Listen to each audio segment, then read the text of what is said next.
Super BS.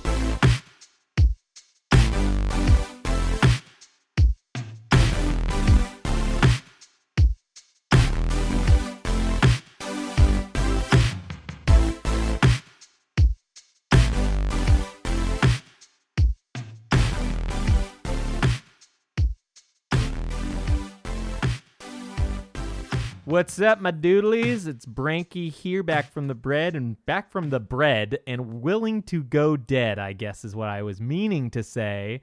Anyways, we're here for Super BS, a podcast about video games mostly. We're recording a little bit earlier this week, so if we're missing some news when you get this on Wednesday, we apologize. We'll probably discuss that the next podcast unless it's taken over by bigger news.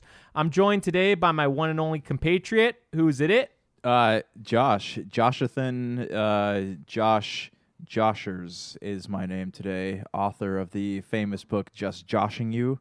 Now available on Amazon.com. And Josh.com, yeah. And he's also back from the bread. We're going to break some bread and bake some bread on this show today. That's what we're a baking bread podcast, which is the main thing that we've been trying to transition to. Okay, we've been pivoting all thing, if you haven't noticed us talking about bread. Okay, so this week is going to be a little bit weird because we are recording this fairly quickly after Gamescom, but earlier than, a few days before you listen to this. So we don't have a ton of news, so we're going to spend a little bit more time talking about those games that we've been playing. What have you been playing, Josh Thin of JoshThin.com.biz? So I sat down on Friday, did a little bit of gaming with two games. I sat down. You had mentioned a game to me, which we'll talk about in a second, but also there's a game you had mentioned to me a couple weeks ago that I remember really digging the demo I saw at E3, and I was like, I would love to play that game. So I played it. It's on Games Pass. It's called Spiritfarer. Dope. Love it. And you are basically this young lady and her cat or dog. Still can't tell what it is. I think it's a cat. It's a cat. All right. Well, yeah. So Charon, Lord Charon, however you say it. Yeah. He is the guy that in Greek myth that ferries the souls of the dead into the afterlife. So in this game, he's ready to retire. He's been digging into that 401k. Nice. Ready to draw on that retirement. He's going to make some investments and stuff like that, but he doesn't want to drive his boat anymore. So you take over driving the boat, and basically you get to build things on this boat. You get to manage your resources. You get to plant gardens. You get to go fishing. You get to do all this fun stuff. Really digging this game. It's very calming. It's relaxing. In the way that you describe Animal Crossing, that's how I feel about this game. I can just kind of sit back, kick my feet up. There's no narrative that's making me anxious to move forward. I can just kind of explore things. I can talk to people. I can jump off the boat, though it serves no purpose. You can get stuff in the water later. There's little packages you go find. Okay. All right. But swimming. Yeah, I'm it's relaxing. It's like the music. This is what I like about these games. The soundtrack is not overpowering. You can hear the wind blowing in the background. Yeah. You can hear the seagulls going. It feels like you're out in the ocean, except you're not freezing like you would be if you were out there in real life. So it's a nice game, nice way to kind of kill some time. Very beautiful game. I love a lot of the hand drawn images that are in the game, and it's I don't know. I like to manage things. I don't enjoy managing things, but I liked it in the vein of SimCity and Roller Coaster Tycoon and stuff like that. So yeah.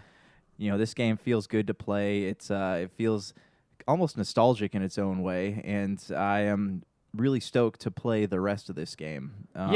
Thunder Lotus, the company that developed the game, I actually kickstarted their first game, Jotun, because of the art style. They were kind of going for that time. Oh my goodness, this guy's name is escaping me. Don Bluth. Don Bluth style of animation, which is kind of the counterpoint to Disney. I think Spiritfarer Rockadoodle, man. Rockadoodle, the number one film of all time. Rockadoodle-doo, man. I remember that movie having a very creepy element at the end. I don't remember the movie very well anymore, but I just remember as a kid there was a creepy ending to it. It was very dark, and same thing with All Dogs Go to Heaven was like that too. It was terrifying. That guy's movies kind of had that feel. I remember Secrets of Nim was also pretty terrifying as a kid. He just was a unique dude. So I've dug what I've played. Have you gotten to the part where you start building stuff yet or no? Yeah, so I just installed the guest house, and Okay, now I'm at the part where I'm like building a kitchen and stuff. I haven't. I turned it off right there because I had to go do Yeah. something else. But I'm excited to jump back into it. I've actually been thinking about it all day. Yeah, I want to get there too. When we talk about what I've been playing, you'll see why I haven't got there yet. But yeah, it's a great game. I do plan on going back. I do wish Switch had something similar to Games Pass because this is on Games Pass, but there's so many good games, and I could totally imagine if this was on Switch or if I had purchased it on Switch, I would be spending more time with it than I do on my Xbox, where there's tons of other things to play. You gotta get that sweet, what Project X Cloud I think it's called. Yeah, I don't think it's coming to man. Switch, and it's not going to come to iPhones either because of the Apple stuff. Which, I mean, we might touch on that in the news still because that thing is just crazy with all the developments up every day. Yeah, nonstop, man. I'm curious if that's not going to be the news story that just never ends this year. What else? You mentioned you've been playing about 3 things. What was the other thing you've been playing after Spiritfarer? So I've been playing. I downloaded Streets of Rage 4. Haven't really gotten a chance to dive into it. The animation style is really cool. It is basically like it looks very comic booky. Like they exchanged the pixels for like a comic book look. Yeah, and it flows really well. Granted, I only played like 2 or 3 minutes of it, and I had to turn it off. But that is something I'm excited to go back to. I plugged in the old Sega Genesis yesterday, so I played a few things on there. Did you ever get one of those Genesis mini NTs, or I forgot what they're called? They have like something like that they released, like not the Genesis mini NT because that's the super expensive one. There's Genesis.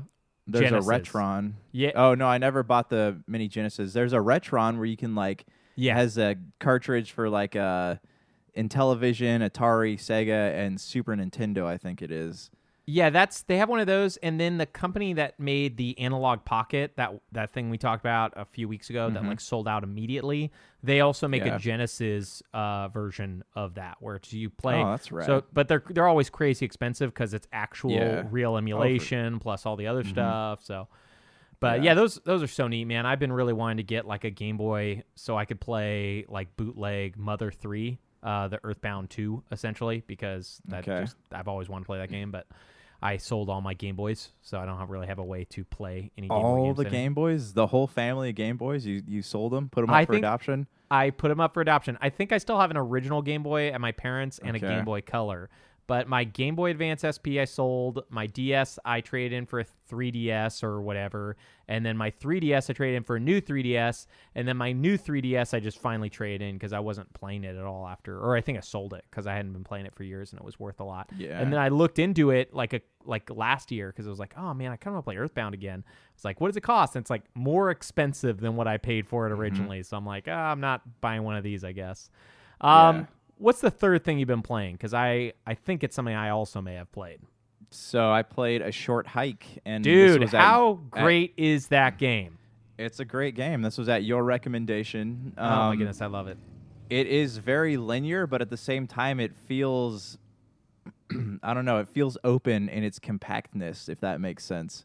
Yeah, I mean, you could say it's linear because there is literally one goal to climb and hike a mountain, but you could do anything you want on the way there. Yeah, there's so many things to do along the way. You can talk to people. And this is another game that is very soothing, too. Like, you hear the sounds of nature. The soundtrack's doesn't overpower these sound effects. And it's, I don't know, it's like it feels, it's got like this campiness to it, you know? It feels like when you're a kid and you go on a camping trip and there's so much to explore. You just want to go see everything, you know? And like some of the side quests I did on accident, just picking things up on my way, walking around. That's the best part. Yeah.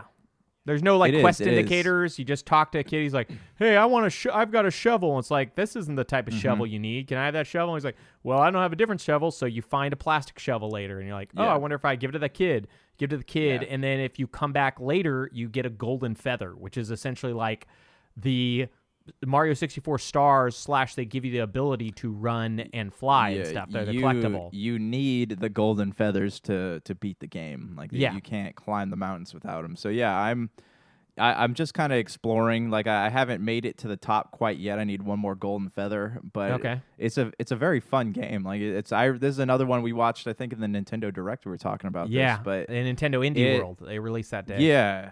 Yeah, I mean, it's definitely worth the $7 though. Like I feel like out of all the games I've purchased this year, like that's probably the one that I think is the most worth the money, which is kind of Yeah. sad, I guess. Yeah, it's definitely like I mean I've had a blast with obviously Last of Us 2, Part 2, all this stuff, but it's so hard not to be able to recommend, hey, it's $7. It's 3 hours roughly, so it's not like you're going to commit your whole life to this thing, and it's just fun. Like I got there's other hidden things that make your character faster and stronger, and I found the 2 of those in the game.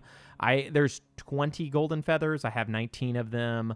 I don't think I'm going to go back for the final one, because then for that one, you either have to just become so engrossed in the game that you know every part of the island, or you have to look at guides. And I've kind of played enough of it where, like, I've done the races, I've done all the other kind of fun things that you get. But yeah, man, I love that game. I honestly, if it might make my top 5, I know it would make my top 10 games of this year easily, but it might make my top 5, and that's with like a bunch of games that I've been totally digging. Do you think you're going to finish it? Oh, yeah, for sure. I am right now. I'm more like wanting to finish Spiritfarer. I actually wanting to play more Spiritfarer. But after, I'm assuming by the time this week's over, I'm going to have finished a short hike. Yeah, it's one of those games where it's like, yeah, you probably have 30 minutes left to, or even less if you just want to finish it. I had enough fun that, like I said, I went back and did a lot of the extra side quests, if you will. But, I didn't go and collect all the hats. There's other stuff you can go get. I just think it's like incredible. I ended up watching a little bit of the Twitter of the guy who made it, and just stuff that he did to make it run so smooth. Because, if you notice, it's not like a giant island, but it's decently big, and there's no loading times, which I was like... absolutely none. Yeah, it's great. You load in the game one time, and it's all there. So one of the cool tricks that I saw him put on Twitter, I don't know if it was this week or when, but he made the water move around with the character so that there's not actually water everywhere on the island taking up, like, resources. So there's just like a square grid of water that follows your character around, and if there's other things sticking out, then the water stays under it. But this way, I thought it was really neat. So it, saved memory and stopped loading times. And because the camera is positioned in a way, you never know that. So, yeah, it's really, really, really cool. I love the art style. Reminds me of the N64, PS1 era of games. I think a lot of people are kind of going for that right now, like that 3D polygonal thing, which, is like a refreshing break from the few years ago where everything was NES, SNES stuff. And I just feel like NES doesn't hold up super well, and SNES stuff like Super Nintendo, it's great, but at some point you just get so, it's nice to see something new again. Yeah. So, well, it's refreshing, and it doesn't bother me. I think the colors pop enough on the screen to make it real. For example, if the dialogue wasn't there, this is a game I would be able to play without my glasses on, just because everything's so vibrant. Yeah, you could see it. Yeah, that would have been awesome if they would have made it. Well, I mean, they needed the little bits of dialogue, and honestly, it was a game where I kind of laughed. There's a character who teaches you how to jump and run early on, you walk around. And if you keep talking to that character, they finally just yell, "No more, stop talking." So I thought that was really funny. I just kept talking to them until they went there. And it never, as far as I know, it hasn't reset. I don't know if there's a way to ever find that information out again. So this character is "Stop asking me." It's really sweet, and it's really funny. And it's a gem. I'm glad I finally played it. I know it was on PC last year, but I just didn't get to it.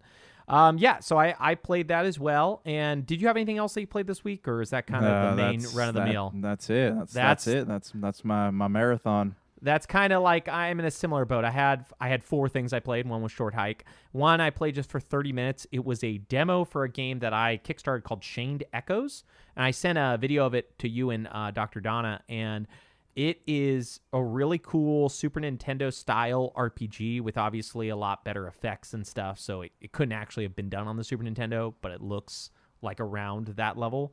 And that was neat. I really can't wait for that to come out. I had to play it on PC, and I run a Mac, so I had to do boot camp and a whole bunch of other annoying things, or else I probably would have finished the demo. But I played about 45 minutes of it and then stopped, and I can't wait for that to come to Switch.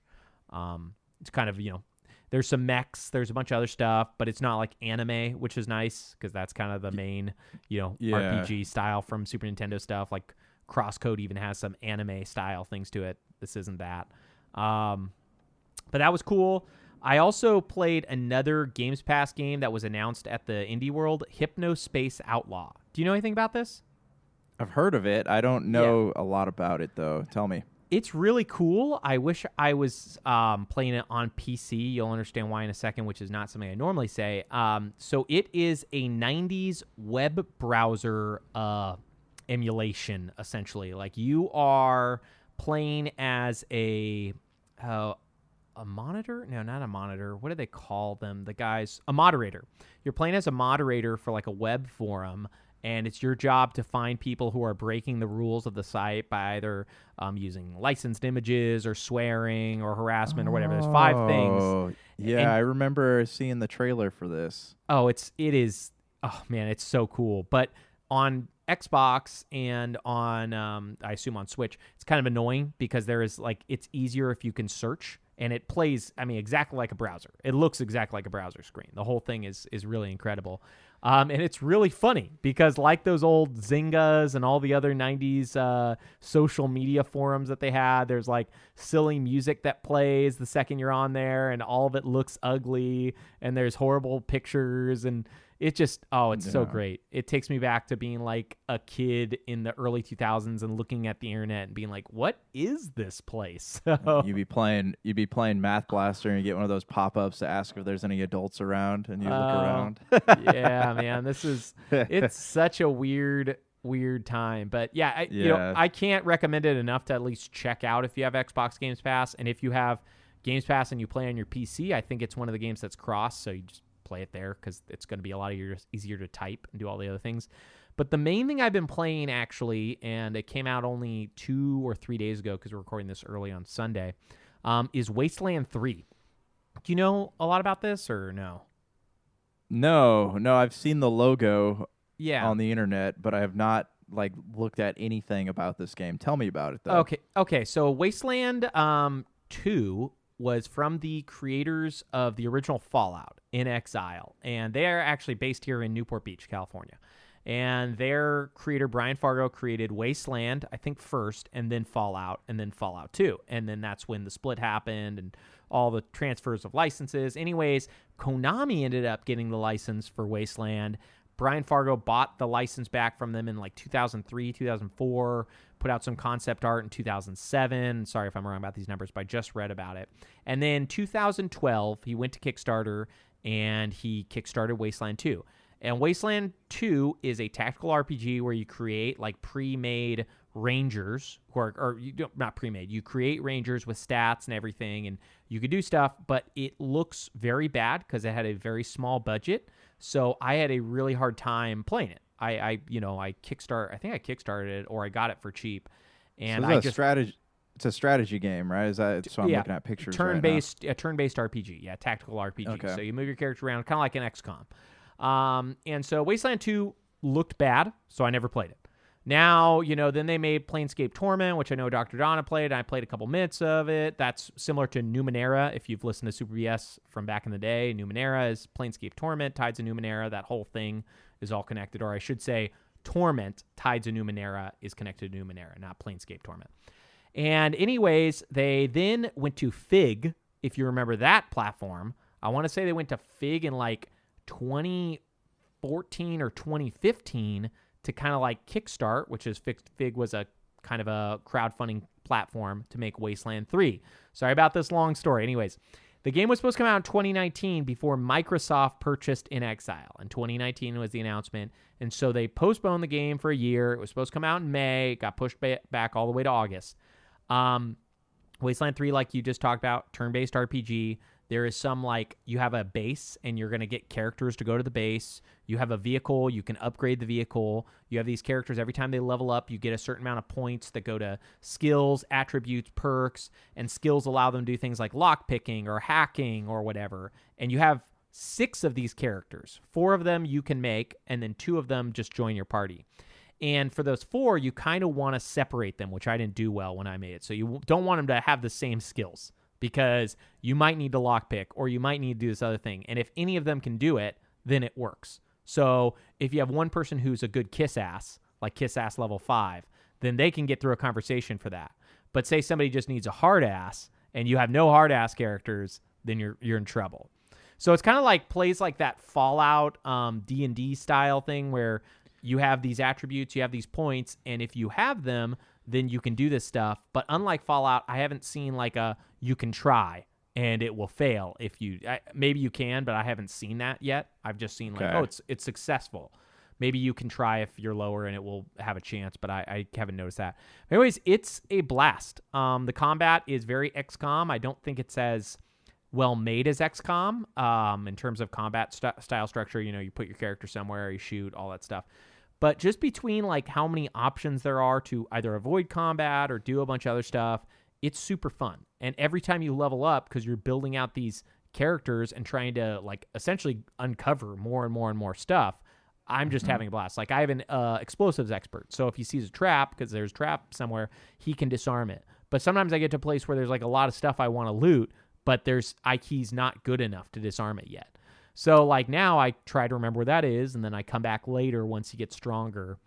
I have skill books and all types of stuff. But yeah, it's a lot like Wolfenstein Youngblood in some ways. Like I play it and I think this could be so much better. Like I wish they would have put the resources into it to make it really nice looking and to play like a behind the back, like a Mass Effect style game where you run and then you do combat. Maybe the combat's a little bit more overhead. That's what when you were describing the game to me, I was imagining it as some kind of like third person game. But then, I saw the top down view and realized that it's not that. Yeah. Yeah.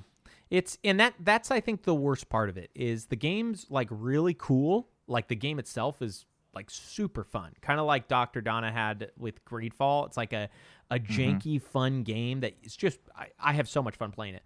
But there are parts of it where you're like, man, this could be so much better if they had the resources. And I really think it came down to resources. I think they got bought by Microsoft late. They're probably working on something for Microsoft right now. The new project. That's what they probably showed Microsoft, which got them picked up. And they probably got some extra funding for this. But this looks like an indie game for the most part. It looks like a really, really high-end indie game. And that's like literally my only beef is that. Because it's made in Unity, so it has very bad loading times. So like I do lose interest when I have to go through multiple zones.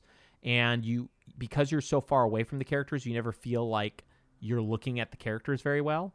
Like you can't really see them. They occasionally zooms in so you can see like a couple conversation scenes, but it's not even all the time, not even all major scenes. Just feels kind of random. Like they had some moments where they're like, oh, we could do that guy. You know what I mean? And then they made like a really high detailed model. So, but yeah, I can't recommend it enough for Games Pass just because it's free and it's a blast. And if you like tactical games like XCOM, it's super fun. And even more so than XCOM, there's the overworld map stuff, which XCOM doesn't do, that I'm having a blast with, where you walk around and loot and find better weapons and find better armor and upgrade your characters. And there's perks that you can get based on your skills. And it's crazy, man. The game's good.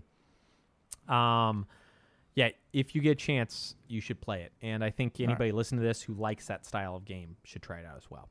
All right. You heard it here first, ladies and gentlemen. Yeah, sorry I yacked your ear off. Wasteland 3 is not a wasteland at all, but a gym. Well, we're going to come back in 1 second and talk about some Gamescom. Super BS. Oopsie-doopsie. We are back. Gamescom happened on Thursday, so just a few days ago, last week. And they did a big trailer because it was Jeff Keighley's Summer of Gaming or whatever. He had like a name for it. I can't even remember it because I felt like it was so disjointed I just couldn't care less. But his Summer of Games or Summer of Gaming or Summer of whatever.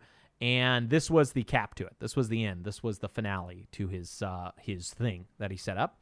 And so he made this 2-hour kind of like showcase, which was it was really well done. I actually watched the whole thing and I just skipped and skimmed through the trailers I'd already seen.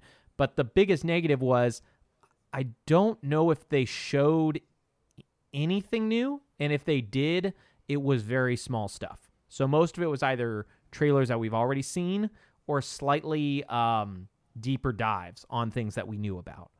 Right. A lot of indie trailers. Yeah, I noticed. Yeah, I think that's the problem with big gaming right now. And I was talking with Dr. Donna about this over text. Is I am curious because the cost of gaming is so high to make, and because we are doing remote work for who knows how long. I am curious if we're moving to a future where there will not be many AAA games at all. Our topic today is actually going to be the top 5 hype games that we're excited for in the future. And there's a decent amount of games that have been announced coming out, et cetera, et cetera. But it really doesn't feel like there's this flood. It feels like there is like some stuff, and next year we might have 20 large games between all 3 platforms. Maybe there's going to be more than that, but it doesn't feel like there's going to be much more. So, yeah, Gamescom, I think, showed that. Like, there was very little big things talked about. Most of it was indie games. Some of those looked really cool, like Last Campfire. I don't know if you followed that one, by Hello Games, guys who did No Man's Sky. Oh, yeah. I remember I've seen the trailer for it. I haven't, yeah. Yeah, that came out Friday, I want to say. It's not my style of game, so I didn't actually play it, but it looked interesting. But yeah, did anything stand out to you from any of these trailers? Was there anyone that you're like, I'm kind of interested in this? So there's a Sherlock Holmes game coming out that looks like it could be fun. It has a kind of Lovecraftian feel to it, mixed with a little bit of a like Alan Wake feel to it. It seems very eerie. So speaking of Alan Wake, did you see the Alan Wake experience? I think either launched or was announced or something there. The what's that game called? Controls DLC. Yeah, I didn't see. I saw the trailer for it a few weeks back, but I didn't see anything out of Gamescom for it. I think they had a trailer at the Gamescom opening night live, which is what Keeley's thing was called. Okay. I didn't see anything about it. What did you think they Man, this is the one Donna talked to me about, but I just thought was whatever. What do you think about the Dragon Age segment of opening night live? So, I don't know. They showed it, but they didn't show it. They didn't really show anything. They just talked about how it's going to be cool. Yeah, it's like a behind the scenes. It felt like a special feature on a DVD, and like we still, outside of that cinematic trailer, not cinematic trailer, but that little snippet we got to see at the what was it, Sony or Xbox showed? I don't remember, but I think it was Xbox a while ago. Xbox, yeah. We didn't really. There's still not a lot known about it, so it makes me wonder just how far into development is this? Is EA prioritizing this? Are they putting people back on Star Wars projects instead of BioWare? Is BioWare dying? Like, what's going on here, you know?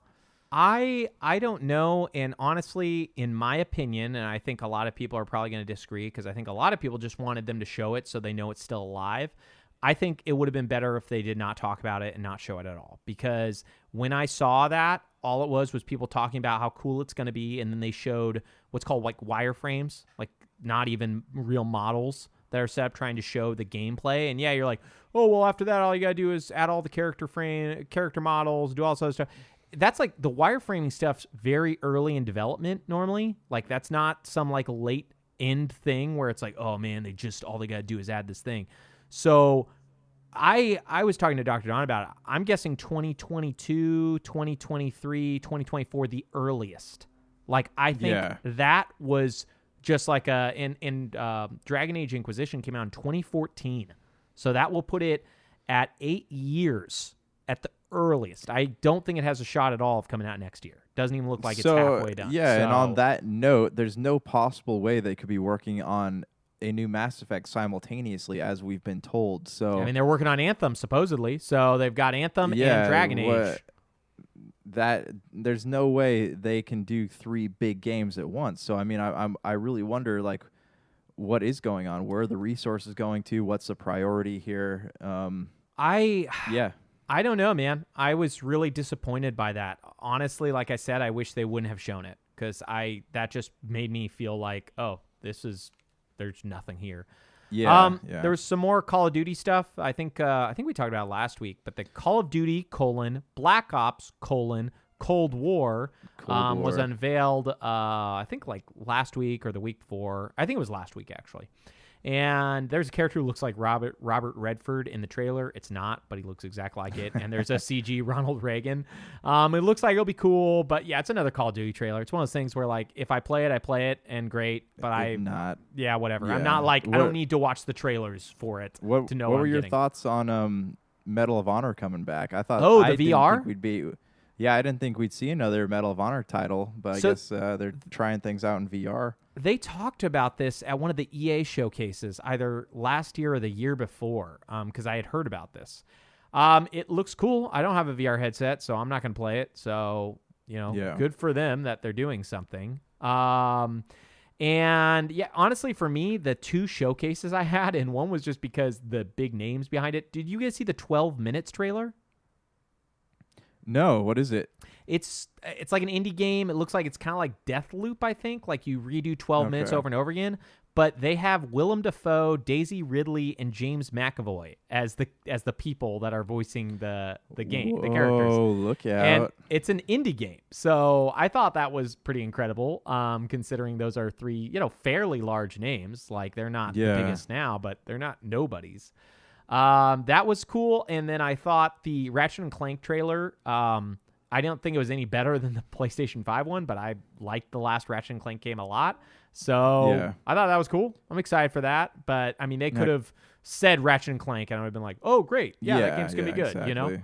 And I guess it has a launch window, which what does that mean? So yeah, of course, they're still keeping that PS5 launch date close to the chest. Yeah. Crash Bandicoot, still kind of excited to play that one. Crash should 4. It be good? Does that come out in September or October? I thought it was October. That's probably October. I know, we got some Activision stuff coming up with Tony Hawk this Friday. It's gonna be dope. Yeah, isn't there a new Warcraft expansion they announced too, right?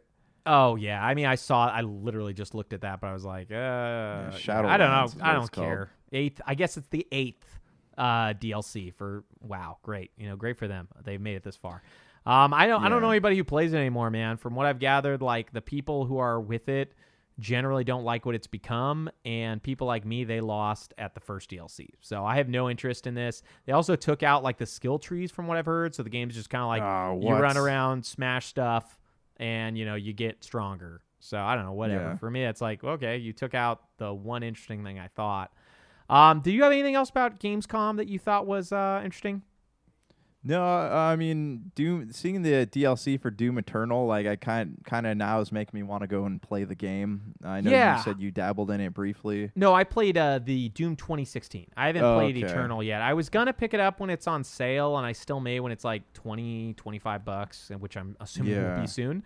But I never finished 2016, so I just don't feel like I need to rush out and buy this one when it's like I can't even convince myself to go through and finish the one I own that's supposed to be the better of the two. Yeah. Yeah. So there's that and Little Nightmares 2. And then I was really hoping that the Age of Empires would be announced for console, but I guess that's still not going to happen. So that's unfortunate. It is cool they're doing Age of Empires 3. And that was the one I never played. So it's cool they're like remastering, but it almost looks like a remake. But yeah, Gamescom. Beyond that, like there were some neat little highlight trailers of some indie games coming to Games Pass and stuff like Star Renegades, I think, is like a roguelite RPG that looked kind of neat. But overall, like I don't know, man. I thought it was a pretty weak Gamescom. Like maybe they're always this week, and I just don't know because I don't pay attention. But there's usually like Microsoft usually has some kind of like trailer reel or conference there, but I think there's just the lack of the bigs there kind of made it. Yeah. And you're not like as the big. you're the person that you're one of two people I know who love Borderlands 3. What's up? Why aren't they doing new characters? Like that was my favorite part of Borderlands 2 was they did DLC characters. And that was the thing we talked about when they announced Borderlands 3 that I was the most angry about and the most like, this is stupid, is that they did not have more characters. It was just the 4. And everybody's like, oh, they'll add them. They're not adding them. Like, no, I think that it comes down to a matter of resources. Right now, like it's easy to throw Craig in there because he's an existing character. They have all the the things they need to make him. I don't think there's right now, I don't think there's enough resources around to completely develop a new character from the ground up. That's my theory. It could just be laziness too, though, on their part. No, I don't think you can't play as Craig. That's what the new DLC is, isn't it? No, Craig? No, you go inside of his mind. There is still no new characters announced. Oh, that's lame. That's why, that's like what I'm reading right now is that, you just go inside of his mind and then you don't get any new characters. That's like the DLC where you go into Claptrap's mind for the pre-sequel. Yeah, I just don't get why they think like they shouldn't add new characters, especially when I think that was the kind of coolest thing they did with Borderlands 2, because it's like gives you kind of a reason to play again. And as someone like me who didn't really love the 4 that they launched the game with, like it would have been cool for them to have that. Before we get to our main topic, because today's episode is going to be a bit short, I wanted to bring up, and I talked to you about this and Dr. Donna, this really cool thing called the WiiBoy Color. I found in news this week. Did you get a chance to watch that, the creator of it? I didn't see the video. I read about it, though. Like, it sounds really cool, and I like that they used actual emulation for it. Yeah, they used the board from the Wii in it, which was super neat. And so what I was wondering, though, is, like, how easy is it to put new games on it? Do you have to have emulating software, or is there, like, a website that they have where you can just download things? So how accessible is it to the technologically challenged? So it's not. I don't think it's one of those things where, like, if you don't know how to build a Raspberry Pi, I don't think you're going to have any fun with this. But maybe he does that for you because he's charging $1,000 to make one of these because he's using real parts and he wants to make some money. And honestly, it looks really cool. I don't think it's $1,000 cool, obviously. So I'm not going to get one. But, boy, it's neat. If you guys haven't heard of it, it's called the WiiBoy Color. It's really, really fun looking. It looks like a Game Boy Color, but with 2 joysticks, all the buttons needed, and then ZLZR on the back. It does sound so much fun to play some old GameCube Wii games, though. Like, I am really hoping the Switch steps it up with old ports, because Mario Sunshine has always been considered the worst Mario game, but I would love to play that game. I haven't played it in so long. Would love to play through that game again.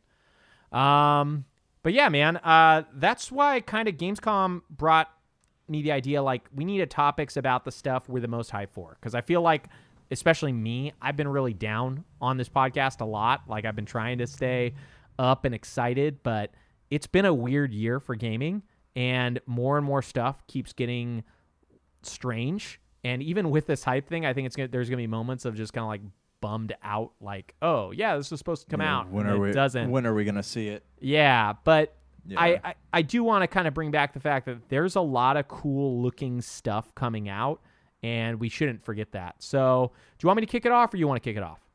No, go for it, man. Okay. You start us off here. These are our top 5 hyped games coming out. So we know that they are going to come out. That means they just have to have been announced by something. It can't be a rumor. So sadly, no Mario 3D Anniversary Package 2, because that or still Mass hasn't. Effect Remastered. Can't talk about that. Yeah, stuff that we don't know if they're going to do. So for my honorable mention, and this was really tricky because there's also that game with that raccoon, that really cool looking one, the 3D platformer that's never come out yet, where he evolves. You know what I'm talking about?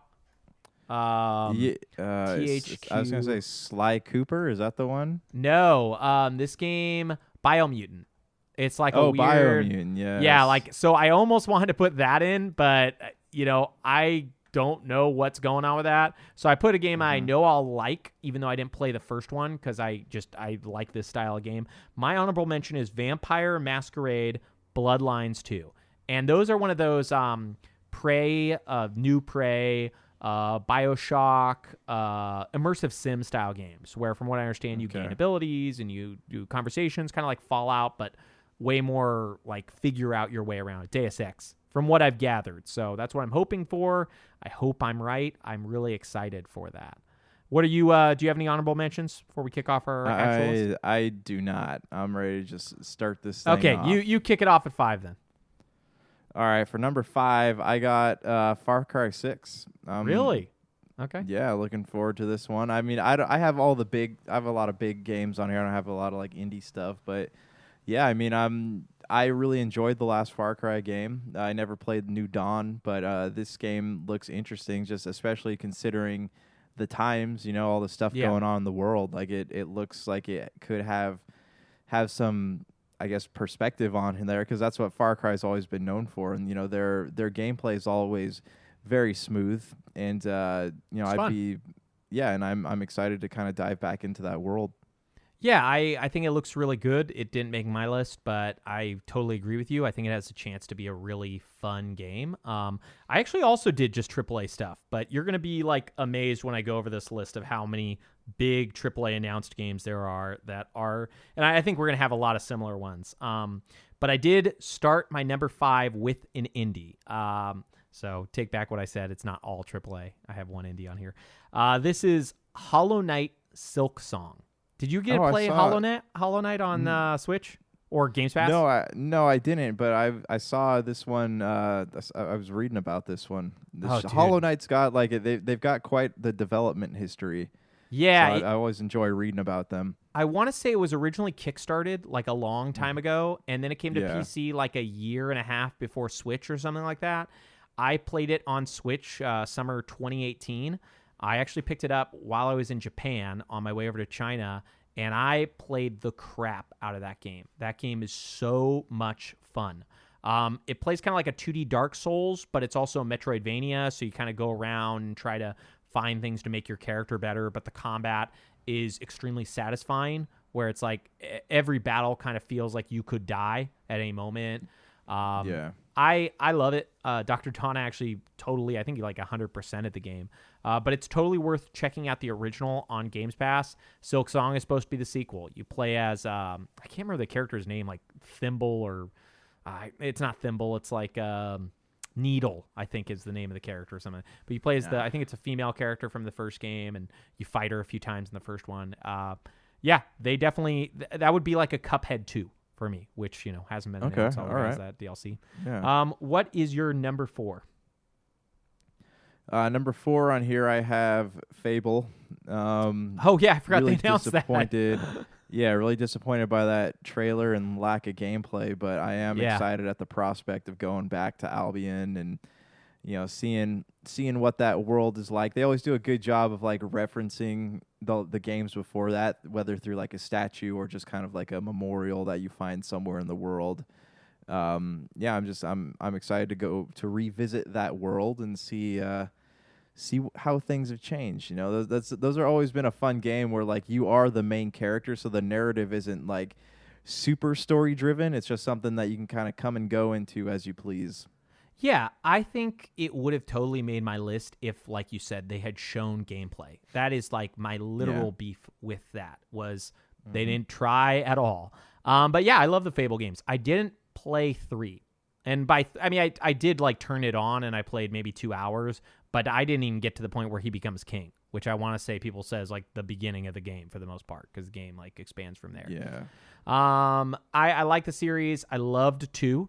And 1. 2 was my favorite because you could gain gold while the game was sleeping or something like that. So you made a lot of money. Yeah, so I had tons of money and then bought all the other stuff. That I always like city managing aspects or city building stuff in games. And that was something that it was, I think, in Assassin's Creed 2, right? They did that really well, where you were rebuilding parts of the city, and then you made money off of people buying things and all that.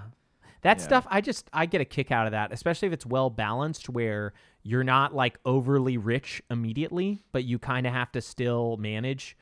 They did that really well in Ni no Kuni 2, which that's why that game was one of my favorite PS4 games. My number 4 is Assassin's Creed Valhalla. And right. I don't know if it's because the gameplay they've shown has me excited, or it's just because Origins and Odyssey made me a believer in that series again. Like, Assassin's Creed 2 made me a huge fan, and that's why I got Brotherhood, and Brotherhood was decent. It was pretty fun, but I didn't feel like it changed enough, so I kind of fell off. Yeah. And then I didn't play Revelations, I think, at all, and I played 3, and I did not like 3, so I kind of stopped playing Assassin's Creed. I think I got Unity at some point. It was whatever, and I never played Syndicate. yeah, I'm hoping for Valhalla being the best. Like it has that city building aspect again, that management aspect they said is going to be there. I hope it's fun. It's really going to be an interesting thing, and I hope it comes out this year. There is a lot of hopes I have for it. It's Ubisoft, so I assume it will. They're pretty good at not delaying stuff. But yeah, it's interesting. I really do. I have a lot of hopes for that game. That's a lot of fun. But Yeah, I do too. Like that, honestly, like I told you last time on the last episode that like Odyssey is probably the game that I've spent the most time in ever. You know, really, oh wow, getting everything, doing all the side quests, just really fully immersing myself in that world. And that was the first time in a long time that I would come home and I could not wait to turn that console back on.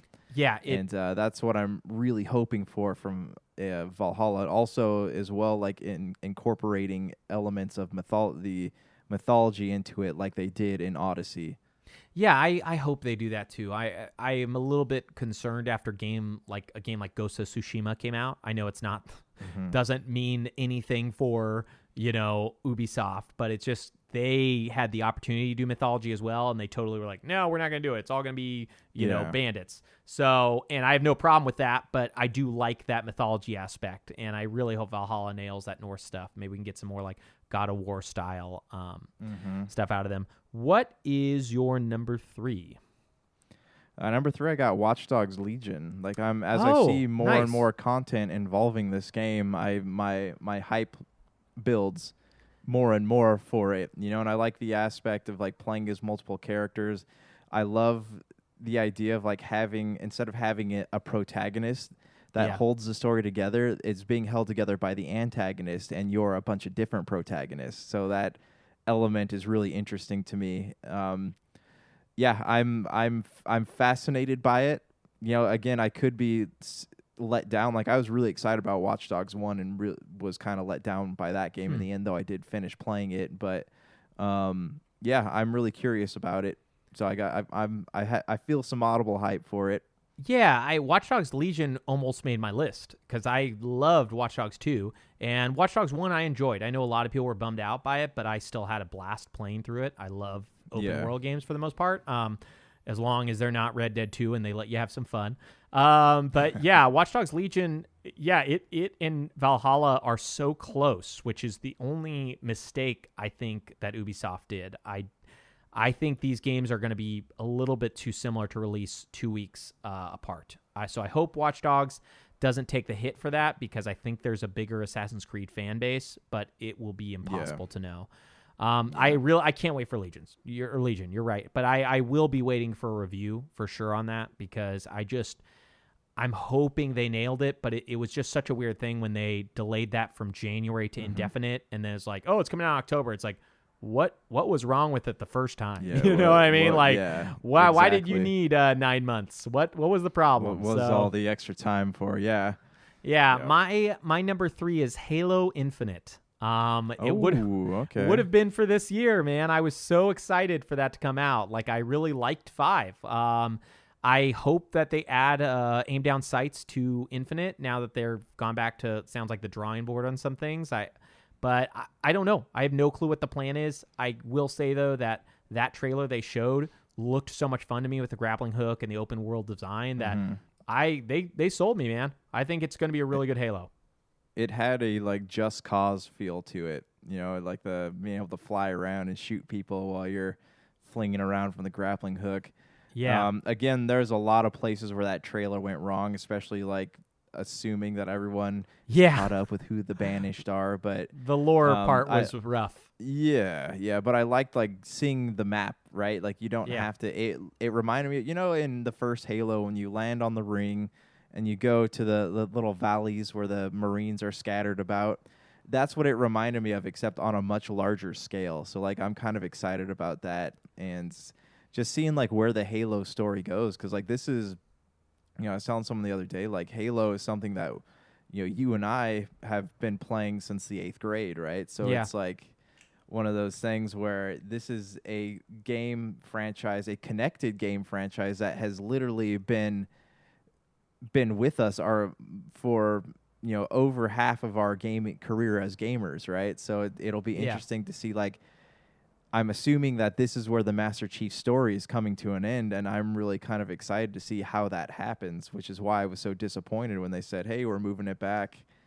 And hopefully we get this game by, March or April of next year. I hope it doesn't get pushed back to holiday 2021 because that would be really unfortunate. I have no clue, man, because the rumor was it could be a 2022 game now, which is literally mind-blowing. But I hope that rumor's wrong, and I hope it comes out next year. But take as long as they need. If it's going to make the game better, I'm all for it. I just hope it wasn't because people are like, oh, it looks like trash. Unless it Sony actually fanboys out there. Yeah, right. Unless it actually did look bad. I didn't get to see a close up. So if they're making it look way better, and they're not just changing the art style and they're actually like making the assets even more HD, I guess, whatever. Great. Cool. I really didn't care about that. I would have been stoked to play in October. But whatever. I just hope the game they make is better for this time that we're going to have to wait. What is your number 2? Well, we already talked about it.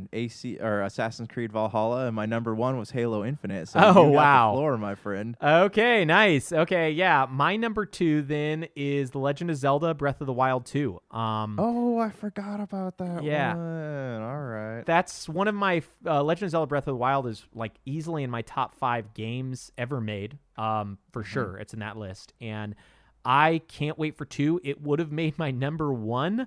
Except for I don't know when it's coming out. So some of my hype is a little bit low in terms of like, I don't know when I'm going to get to play it. You know what I mean? Like I think it's going to be incredible. I love the first Breath of the Wild. I have no doubt they'll pull it off again. But between the fact I know next to nothing about how it plays and I have no clue when it comes out, I am a little bit concerned. That's the only reason why it went to number 2 and not number 1. Because I totally want this game, but I just don't know if when it comes out, it will be the game that I want, if that makes any sense. And my number 1 is probably pretty easy to guess. Cyberpunk 2077. It was my number 1 most anticipated game coming into this year. It's still my number 1 hype game. I love the Deus Ex series. A lot of people are saying it's immersive sim with the RPG elements of like The Witcher in terms of conversation and dialogue. Give it to me. I love The Witcher 3. I think we just did a list not too long ago for top third party, and I think it was my number 1. Like I love that that company, CD Projekt Red, from The Witcher 3. Witcher 2 lost me a bit. It was way too janky and archaic, but I'm hoping Cyberpunk 2077, CD Projekt Red 2077, Cyberpunk 2077 comes out this year, because that's the reason why I'm hyped, is because it is supposed to come out it's November, right? They pushed it back all the way to November. November. I'm predicting February or March, though. I am so hoping you're wrong. That is like I'm excited for Tony Hawk. I'm excited for Assassin's Creed, excited for Watch Dogs.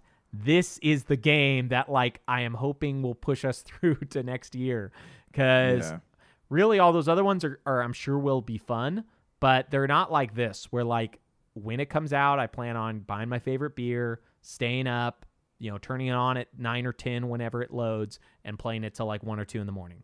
It is I cannot wait for this game. But, we'll see. If it needs the time, it's already had a lot of delays, but if it needs the extra time, then it needs the extra time. I just want the game to be good. Yeah. So, yeah, man, that is it. We will probably come back with another top 5 next week. Maybe it'll be the Indies one. Maybe we'll do some other list.